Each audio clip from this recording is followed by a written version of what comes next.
Detail చూస్తే కార్ఖానాలోని నివాసంలో లాస్య నందిత భౌతిక కాయానికి ప్రముఖులతో పాటు బీఆర్ఎస్ కార్యకర్తలు అభిమానులు పెద్ద ఎత్తున చేరుకొని సంతాపం తెలుపుతున్నారు. లాస్య నందిత మృతితో కుటుంబ సభ్యులు రోజులు మిన్నంటాయి. మాజీ సీఎం బీఆర్ఎస్ అధినేత కేసీఆర్ లాస్య భౌతిక కాయానికి సంతాపం తెలిపారు. లాస్య నందిత కుటుంబ సభ్యులను పరామర్శించారు కేసీఆర్. లాస్య కుటుంబానికి అండగా ఉంటారని కేసీఆర్ భరోసా ఇచ్చారు. సికింద్రాబాద్ కంటోన్మెంట్ ఎమ్మెల్యే లాస్య నందితను కొద్ది రోజులుగా ప్రమాదాలు వెంటాడుతున్నాయి. గతేడాది డిసెంబర్ నుంచే మృత్యువు ఆమెను వెంటాడుతోంది. ఇటీవల 3 గంటల పాటు లిఫ్ట్లో చిక్కుకుంది లాస్య నందిత. నల్గొండ సభకు వెళ్లి వస్తుండగా లాస్య కారుకు ప్రమాదం జరిగింది. ఈ ప్రమాదం జరిగి 10 రోజులు గడవక ముందే కారు ప్రమాదంలో లాస్య మృతి చెందారు. 2 ఘోర ప్రమాదాల నుంచి తప్పించుకున్న లాస్య నందిత చివరికి ఇవాళ జరిగిన రోడ్డు ప్రమాదంలో ప్రాణాలు కోల్పోయింది. సాయంత్రం సికింద్రాబాద్ మారేడుపల్లిలోని హిందూ శ్మశాన వాటికలో లాస్య నందిత అంత్యక్రియలు జరగనున్నాయి. తండ్రి సాయన్న సమాధి పక్కనే లాస్య అంత్యక్రియలు జరగనున్నట్టు తెలుస్తోంది. అధికార లాంఛనాలతో అంత్యక్రియలకు ఏర్పాట్లు చేస్తున్నారు. లాస్య నందితకు అధికార లాంఛనాలతో అంత్యక్రియలు నిర్వహించాలని సీఎం రేవంత్ రెడ్డి సీఎస్ను ఆదేశించారు. కార్ఖానాలోని నివాసంలో లాస్య నందిత భౌతిక కాయానికి ప్రముఖులతో పాటు బీఆర్ఎస్ కార్యకర్తలు అభిమానులు పెద్ద ఎత్తున చేరుకొని సంతాపం తెలుపుతున్నారు. లాస్య నందిత మృతితో కుటుంబ సభ్యుల రోదనలు మిన్నంటాయి. మాజీ సీఎం బీఆర్ఎస్ అధినేత కేసీఆర్ లాస్య భౌతిక కాయానికి సంతాపం తెలిపారు. లాస్య నందిత కుటుంబ సభ్యులను పరామర్శించారు కేసీఆర్. లాస్య కుటుంబానికి అండగా ఉంటారని కేసీఆర్ భరోసా ఇచ్చారు. రైట్, ఈ విషయంపై పూర్తి సమాచారాన్ని అందించడానికి మా ప్రతినిధి లైవ్లో మహేందర్ రెడ్డి ఉన్నారు. మహేందర్ రెడ్డి, మొత్తానికి మొత్తంగా లాస్య నందిత మృతి చెందడాన్ని మొత్తం బీఆర్ఎస్ శ్రేణులతో పాటు మొత్తం కంటోన్మెంట్తో పాటు మొత్తం పార్టీలకు అతీతంగా అందరు కూడా ఒక విషాద వాతావరణం ఉంది. అతి చిన్న వయసులో ఎమ్మెల్యేగా పోటీ చేసి గెలిచింది, అసెంబ్లీలో ఉంది. ఇటు యువత కూడా రాజకీయాల్లోకి రావడానికి ఇంతకన్నా ఏం కావాలి, యువకులు కూడా ఒక చైతన్యంగా ఉండాల్సినటువంటి మహిళ, అందులోనూ యువతి అయినటువంటి ఎమ్మెల్యే గెలిచి రావడం అనేది చాలా ఉంది. అయితే లాస్య నందిత మృతిపైన ఇప్పటికే పలువురు సంతాపం వ్యక్తం చేశారు, తీవ్ర దిగ్భ్రాంతికి గురయ్యారు. అయితే మాజీ ముఖ్యమంత్రి కల్వకుంట్ల చంద్రశేఖరరావు లాస్య మృతదేహానికి ఇటు పార్థివ దేహానికి ఆయన నివాళులర్పించారు. అలాగే లాస్య కుటుంబానికి అండగా ఉంటామని ఆయన ఈ వార్త తెలిసిన వెంటనే తన ట్విట్టర్ ద్వారా త్వరగా కూడా సమాచారం ఇచ్చారు. ఇప్పుడు ఆయన లాస్య నివాసానికి చేరుకొని అక్కడ ఉన్న వాళ్ళ కుటుంబానికి ఒక భరోసా ఇస్తామని ఇప్పటికీ భరోసాగా ఉన్నాం. లాస్య సంబంధించినటువంటి పురిగా వాళ్ళ కుటుంబానికి ఎప్పటికీ అండగా ఉంటామని ఆయన భరోసా ఇచ్చిన నేపథ్యం. సో బీఆర్ఎస్ నేతలంతా కూడా ఉదయం నుంచి అక్కడ కీలక నేతలంతా కూడా ఉన్నారు. ఉదయం ఈ విషయం తెలుసుకున్న వెంటనే మాజీ మంత్రి హరీష్ రావు నా పడంచేరు ఆసుపత్రికి వెళ్ళడం జరిగింది. అటు నుంచి గాంధీ ఆసుపత్రికి చేరిన వరకు కూడా హరీష్ రావు ఉన్నట్టు కేటీఆర్ సైతం మొత్తం ఈ వ్యవహారంలో ట్విట్టర్ వేదికగా తాను అందుబాటులో లేకున్నా కూడా పూర్తిగా అన్ని విషయాల్లో చూడాలని తోడుండాలంటే పార్టీ నేతలందరూ కూడా ఆదేశించారు. మాజీ ముఖ్యమంత్రి కేసీఆర్ కొద్దిసేపటి క్రితమే లాస్య నివాసానికి చేరుకున్నారు. అధికార లాంఛనాలతో లాస్య ఈ ఏర్పాట్లన్నీ కూడా చేయాలని ఇప్పటికీ ప్రభుత్వం కూడా తెలిపిన నేపథ్యం కనిపించింది. సో మొత్తానికి ఒక విషాద వాతావరణం, కంటోన్మెంట్ మొత్తంగా కూడా ఒక విషాద వాతావరణంలో ఈరోజు ఉన్న పరిస్థితి కనిపిస్తుంది. Right, thank you Mahender, thanks for the live details. Cantonment MLA Lasya నందితను కొద్ది రోజులుగా ప్రమాదాలు వెంటాడుతున్నాయి. గతేడాది డిసెంబర్ నుంచి మృత్యువు ఆమెను వెంటాడుతోంది. ఇటీవలి 3 గంటల పాటు లిఫ్ట్లో చిక్కుకుంది లాస్య నందిత. నల్గొండ సభకు వెళ్లి వస్తుండగా లాస్య కారుకు ప్రమాదం జరిగింది. ఈ ప్రమాదం జరిగి 10 రోజులు గడవక ముందే కారు ప్రమాదంలో లాస్య మృతి చెందారు. 2 ఘోర ప్రమాదాల నుంచి తప్పించుకున్న లాస్య నందిత చివరికి ఇవాళ జరిగిన రోడ్డు ప్రమాదంలో ప్రాణాలు కోల్పోయింది. రైట్, ఈ విషయానికి సంబంధించి మరింత సమాచారం అందించడానికి మా ప్రతినిధి స్వప్న లైవ్లో ఉన్నారు. స్వప్న, ఈరోజు ఉదయం నుంచి అందరినీ కలిచివేస్తుందనే చెప్పాలి. ఎమ్మెల్యే మరణం అంటే చాలా చిన్న వయసులో చనిపోయింది. 37 సంవత్సరాలు అన్నది పెద్ద ఏజ్ కాదు. ఎట్ ద సేమ్ టైము చాలా రాజకీయ జీవితం ఉన్నటువంటి అమ్మాయి. అందులోనూ ఏంటంటే సాయన్న వారసురాలిగా వచ్చింది. తాను వచ్చినప్పుడు కూడా కార్పొరేటర్గా గెలిచిన, మొన్న ఎలక్షన్స్లో కూడా చాలా కష్టపడింది. ఇంటింటికి తిరిగింది. నేను సాయన్న వారసత్వాన్ని నిలబెడతాను, ఆయన ఏమేమైతే ప్రామిసెస్ చేశాడో ఆ ప్రామిసెస్ అన్నిటిని కూడా నేను ఖచ్చితంగా ఖచ్చితంగా నెరవేరుస్తాను అని చెప్పింది. ఈ బీఆర్ఎస్కి అంత నెగిటివ్ గాలి వీచినప్పుడు కూడా ఆమె గెలిచి చూపించింది. అంటే ఇప్పుడు బీఆర్ఎస్కి సంబంధించే కాదు, అందరిలోనూ ఇటు కాంగ్రెస్ కానీ అటు బీజేపీ కానీ తీవ్ర దిగ్భ్రాంతితో వ్యక్తం చేస్తున్నారు. ఎందుకంటే ఆమె మరణం గురించి ఒక్కసారి చూసుకుంటే స్వాతి 3 నెలలే అవుతుంది, దగ్గర 3 నెలలు కూడా ఇంకా కంప్లీట్ అవ్వలేదు. మనం ఈ 3 నెలలలో ఆమె 3 సార్లు ప్రమాదం బారిన పడింది.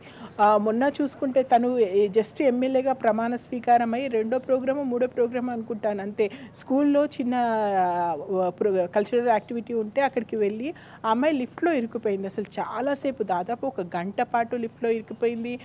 లిఫ్ట్ మెకానిక్ వచ్చి తీసి ఆమె బయటకు వచ్చినప్పుడు కూడా బయటకు వచ్చి ఇంతసేపా నాకు ఊపిరి ఆడట్లేదు, చచ్చి బ్రతికినంత పనైంది అని చెప్పేసి ఆమె అన్నటువంటి మాటలు ఇంకా అందరి చెవులలో మారుమ్రోగుతున్నాయి. అక్కడ ఉన్న వాళ్ళు కూడా అదే చెప్తున్నారు, అరే చచ్చి బ్రతికాను అంది, ఎంతలోనే ఇలా అయిపోయింది ఏంటి అని చెప్పేసి.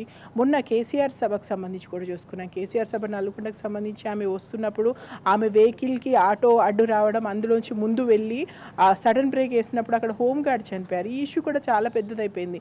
ఎందుకంటే ఆమె ఒక ఎమ్మెల్యే వాహనాన్ని ఢీ కొట్టి ఒక హోమ్ గార్డ్ చనిపోవడం అనేది, అప్పుడు కూడా ఆమె జస్ట్ చిన్న దెబ్బలతోనే బయటపడింది. ఏంటి ఇట్లా సడన్గా ప్రమాదాలు జరుగుతున్నాయి, మొన్నే ఒక ప్రమాదం, ఇయ్యాల ఒక ప్రమాదం, బట్ లేచిన గడియ మంచిదైపోయింది, అమ్మాయి బ్రతికి బయటపడింది అనుకున్నారు. సరే, హోంగార్డ్కి సంబంధించి అందరం మనం మాట్లాడుకున్నాం. ఇంకా ఈరోజు జరిగినటువంటి విషయానికి వస్తే ఆమె ఓఆర్ఆర్ నుంచి అంటే ఒక ఫంక్షన్కి వెళ్ళి తిరిగి వస్తున్నటువంటి క్రమంలో జరిగినటువంటి యాక్సిడెంట్లో అది తెల్లవారుజాము కావడం, అక్కడ ఉన్నటువంటి డ్రైవర్ కూడా కాస్త నిద్రమత్తులో ఉండడం, వెనుక నుంచి ఆ డ్రైవర్ కూడా ఇంకా పూర్తిగా మనకి ఇప్పటివరకు ఇంకా ఏం చెప్పలేదు కానీ నిద్రమత్తులో ఉన్నాను, ఒక వెహికల్ అడ్డొచ్చింది, దాన్ని తక్కించడానికి రేలింగ్కి వెళ్ళి గుద్దుకున్నానని చెప్పిన. ఇప్పుడు సాయన్న 19th ఈ కనీసం సంవత్సరం అయింది, మొన్న 19th సాయన్నది 1 year అయిపోయింది. అంటే 1 year జస్ట్ 3 days కూడా కాలేదు.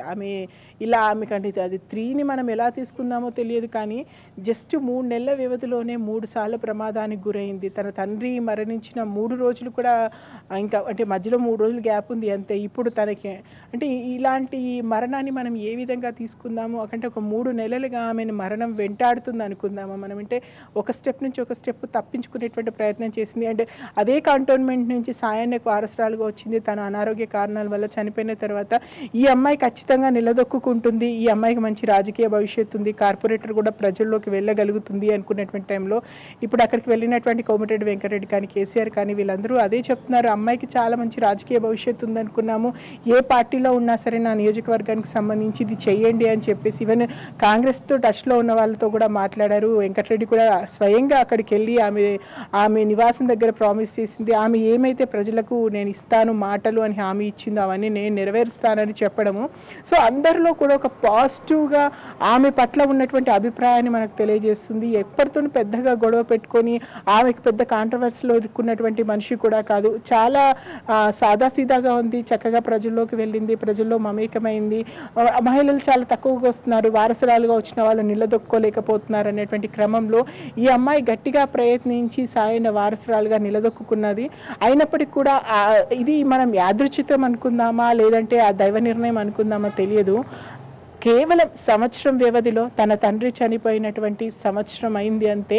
ఆ 3 నెలలకే కరెక్ట్ 3 నెలల వ్యవధిలో 3 సార్లు ప్రమాదాల బారిన పడి తండ్రి చనిపోయిన 3 రోజుల వ్యవధిలో ఆమె మరణించడం అనేది చాలా దారుణం అనిపించింది. పొద్దున్న లేసి ఆమె యాక్సిడెంట్ వార్త వినగానే ఆమె డెడ్ బాడీ చూసినప్పుడు అంటే పక్కటెమకలు విరిగిపోయి పళ్ళు బయటకు వచ్చి అంటే అక్కడ ఆమె వెనక సీట్లో కూర్చుంది. ఇప్పుడు ముందు సీట్లో కూర్చున్నా మనం సీట్ బెల్ట్ పెట్టుకోలేదని ఇంకేదో అనుకుందాం. మ్యాక్సిమం వెనక సీట్లో కూర్చున్న వాళ్ళు సీట్ బెల్ట్ పెట్టుకోవడం అనేది చాలా తక్కువగా చూస్తాం. చాలా కాన్షియస్గా ఉన్న వాళ్ళు మాత్రమే సీట్ బెల్ట్ పెట్టుకుంటారు. ఆమె పెట్టుకోకపోవడం, ఆ డ్రైవర్ కూడా వెనక నుంచి ఒక వెహికల్ వచ్చింది, దాన్ని తప్పించే క్రమంలో రేలికి గుద్దాము. ఇవన్నిటి విషయాలను చూసుకుంటే ఆమెనైతే ఖచ్చితంగా మృత్యువు నీడలా వెంటాడింది. ఎప్పుడెప్పుడా అని ఎదురు చూసింది. మొత్తానికి ఈ రోజైతే కాటేసింది. ఒక మంచి రాజకీయ నాయకురాలని, ఎంతో భవిష్యత్తు ఉన్నటువంటి నాయకురాలని, ఒక రేపటి రోజున చాలామందికి మహిళలు కూడా రాజకీయాల్లోకి వచ్చి ఏదో సాధిద్దామనే వాళ్ళకి ఒక ఇన్స్పిరేషన్గా ఉన్నటువంటి అమ్మాయి. ఈవెన్ కేటీఆర్ కానీ, హరీష్ రావు కానీ, కేసీఆర్ కానీ వీళ్ళందరూ మాట్లాడినటువంటి మాటలు చూసుకుంటే చాలా చిలాకీగా మాట్లాడేది అమ్మాయి. చక్కగా వచ్చి తన నియోజకవర్గం గురించి చెప్పేది. కొన్ని థాట్స్ ఉన్నాయి, రాజకీయంగా ఏం చేయాలనేటువంటి ఆలోచనలు ఉన్నటువంటి అమ్మాయి. అలాంటి అమ్మాయి ఇలా వెళ్ళడం మాత్రం చాలా విషాదకరం అని చెప్పేసి ఇటు బీజేపీకి సంబంధించి కిషన్ రెడ్డి కానీ, సంజయ్ కానీ, ఈవెన్ మన సీఎం రేవంత్ కూడా దానికి సంబంధించి చాలా అంటే ఆమె మరణాన్ని మేము ఇంకా జీర్ణించుకోలేకపోతున్నాము. అదేంటి నిన్న మొన్న కనిపించినటువంటి అమ్మాయి ఇంత చిన్న వయసులో ఇలా వెళ్ళడం. కాబట్టి రోడ్ యాక్సిడెంట్స్ విషయంలో జాగ్రత్తగా ఉండాల్సినటువంటి అవసరం ఉంది. ఎస్పెషల్లీ ఆ వెహికల్కి ఉన్నటువంటి సేఫ్టీ మెజర్మెంట్స్ మీద కూడా ఇప్పుడు డౌట్స్ వస్తున్నాయి. ఎందుకు అంత స్పీడ్లో ఉన్నారా, ఓవర్ స్పీడ్ కారణమైందా, బ్రేక్ వేసినప్పుడు అక్కడ ఏం జరిగింది, ఇంకా పూర్తి రిపోర్ట్స్ అయితే రావాల్సి ఉంది. ఏదేమైనా కూడా ఒక మంచి నాయకురాల్ని, భవిష్యత్తు ఉన్నటువంటి నాయకురాలను అయితే ప్రస్తుతం మనకు కోల్పోయిన పరిస్థితి. మొత్తము ఆ ఇంటి దగ్గర మొత్తం విషాదితాయాలు అందుకున్నాయి. ప్రతి ఒక్కరు కూడా వచ్చి ఏం చెప్తారు, ఏదో పెద్ద ఏజ్ ఆమె వెళ్ళిపోయింది ఏదో అంటే దాని గురించి మాట్లాడొచ్చు, కానీ చిన్న వయసులో ఒక నాయకురాల్ని మిస్ కావడం మాత్రం అందరికీ బాధాకరణమే. Swathi. Right thank you Swapna, thanks for the live details. సాయంత్రం సికింద్రాబాద్ మారేడుపల్లిలోని హిందూ శ్మశాన వాటికలో లాస్య అనంత అంత్యక్రియలు జరగనున్నాయి. తండ్రి సాయన్న సమాధి పక్కనే లాస్య అంత్యక్రియలు జరగనున్నట్టు తెలుస్తోంది. అధికార లాంఛనాలతో అంత్యక్రియలకు ఏర్పాట్లు చేస్తున్నారు. లాస్య నందితకు అధికార లాంఛనాలతో అంత్యక్రియలు నిర్వహించాలని సీఎం రేవంత్ రెడ్డి సీఎస్ను ఆదేశించారు. రైట్, ఈ విషయంపై పూర్తి సమాచారాన్ని అందించడానికి మా ప్రతినిధి విక్రాంత్ లైవ్లో ఉన్నారు. విక్రాంత్, ఇటు లాస్య నందిత ఇంట్లో కూడా విషాద చాలా అల్లుకున్నాయని చెప్పుకోవచ్చు. ఈరోజు ఉదయాన్నే ఈ ఘటన తెలిసినప్పటి నుంచి కూడా కుటుంబ సభ్యులంతా కూడా మన్మవుతున్నాయి. ఈ నేపథ్యంలోనే ఇటు రాష్ట్ర ప్రభుత్వం నుంచి కూడా తక్షణమే కోమటిరెడ్డి వెంకరెడ్డి కూడా హుటాహుటిన ఇటు గాంధీ హాస్పిటల్ కూడా వెళ్ళిన పరిస్థితి ఉంది. గాంధీ హాస్పిటల్లో కూడా ఇటు లాస్య నందిత మృతదేహానికి కూడా పోస్ట్ మార్టం చేసిన సందర్భంలో కూడా కోమటిరెడ్డి వెంకరెడ్డి స్వయంగా అక్కడే ఉన్నాడు మంత్రి. ఇటు కాంగ్రెస్ ప్రభుత్వం నుంచి కూడా అధికారుల లాంఛనాలతో కూడా ఈ తన వర్ధంతిని జరపాలని కూడా కాంగ్రెస్ పార్టీ డిసైడ్ చేసుకుంది. దానికి సంబంధించి ఇప్పటికే చీఫ్ సెక్రటరీ కూడా ఇప్పటికే ఆదేశాలు జీవో కూడా ఇచ్చిన పరిస్థితి కనిపిస్తూ ఉంది.